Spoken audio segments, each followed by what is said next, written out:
अभिलाषा जी, हैदराबाद से। राधे राधे महाराज जी।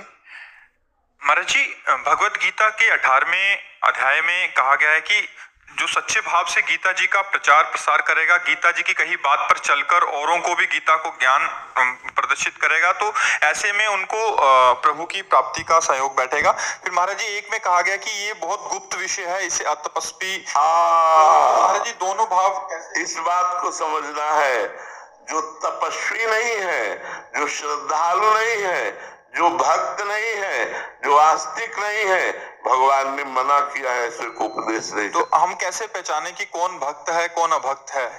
हमारी बुद्धि तो वैसे शास्त्रीय बात जो है कि जब कोई हमसे पूछे तब हम प्रश्न का उत्तर दें, या कोई हमारा प्रियजन हो, जब हम देख ले कि हमारी बात पे श्रद्धा करता है तब हमें उपदेश करना चाहिए।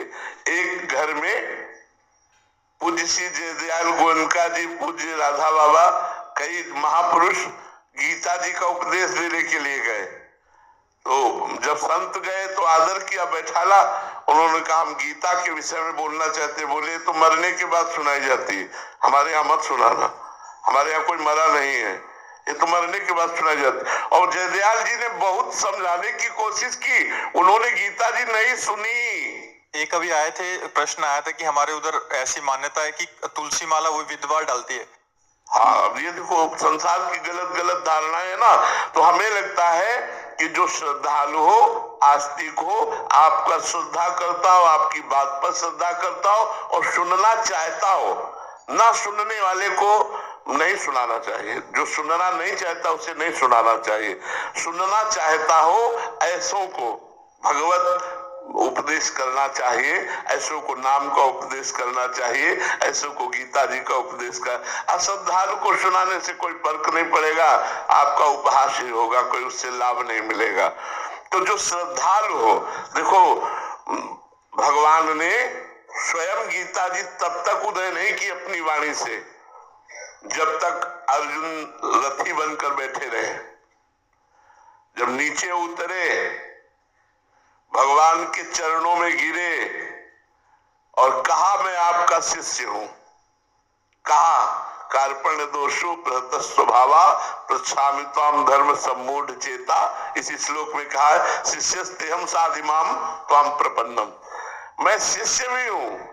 फिर आगे एक और बात कही, प्रपन्नम, मैं आपका शरणागत भी हूं, आपको समर्पित हूं और आपका शिष्य हूं। अब इस समय में मेरी बुद्धि निर्णय नहीं कर पा रही कि क्या करना चाहिए क्या नहीं करना चाहिए। कार्पण्य दोषो प्रहत स्वभावा, मेरा स्वभाव बदल चुका है। जो वीर स्वभाव था वो दैन्यता में आ रहा है, मेरा शरीर कांप रहा है। हे प्रभु, श्रेय क्या है, मेरा कल्याण किस में होगा, अब मैं ये नहीं जानता। इसलिए आप कृपा करके, मैं आपका शिष्य हूं, आपका शरणागत हूं। तब भगवान ने गीता जी शुरू की है। तो या तो शिष्य हो, शरणागत हो, या श्रद्धालु हो, सुनना चाहता हो, उसी को देना चाहिए। कई सामानों की पन्नों में जैसे सामान दे दी, उसको देखा गया तो गीता जी मिली, गीता जी का वो पेज मिला, इसका मतलब रद्दी कागज में बेच दी गई गीता जी। तो कितना अपराध है कि हमारे धर्म ग्रंथों का ये मान। यही तो छोटी मोटी बातें समझ में नहीं आती जो हमारी बुद्धि भ्रष्ट कर देती है। आज हम अपने भगवान को कहीं भी छाप देते हैं।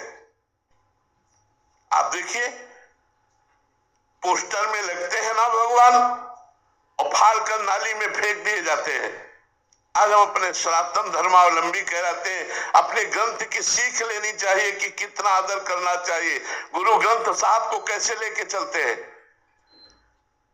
आगे जल छिड़का जाता है, बुहारी लगाई जाती है, अस्त्र शस्त्र से सुसज्जित करके, छत्र से सुसज्जित करके, सर पे रख करके उनकी जय जयकार करते हुए जब उनका स्वाध्याय किया जाता है तो चवर झुलाया जाता है, हाथ जोड़कर खड़े होकर के गुरुवाणी का, गुरु ग्रंथ साहब का हमें शिक्षा लेनी चाहिए।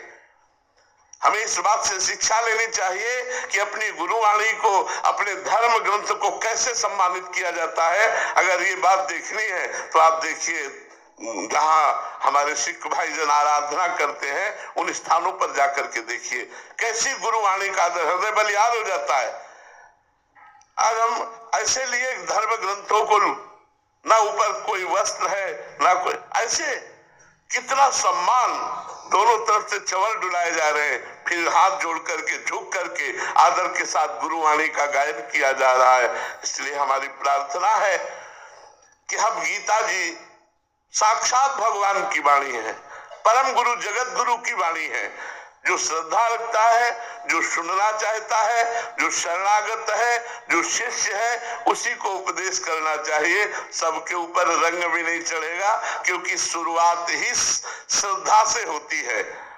अगर श्रद्धा नहीं है, विश्वास नहीं है, तो हमारा सारा उपदेश निष्फल जाएगा, व्यर्थ जाएगा और उपहास के हम पात्र बनेंगे। इसलिए भगवान ने मना भी किया है कि ऐसे को न सुनाया जाए जो सठ स्वभाव वाला, दुष्ट स्वभाव वाला, नास्तिक स्वभाव वाला, अशुद्धालु है, ऐसे को न सुनाया।